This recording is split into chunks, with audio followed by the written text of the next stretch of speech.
The motion of the sun. During the day, the sun appears to move through the sky.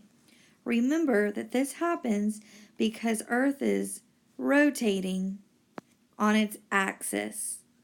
The sun is really remaining in place, but Earth is rotating, and that causes day and night.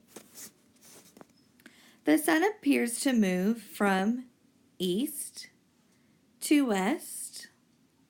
That is because Earth is spinning towards the east, so we see the sun first appear there at the start of the day. The sun rises in the east and sets in the west.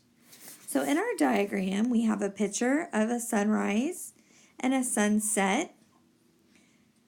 Sunrise is always in the east. Sunset is always in the west.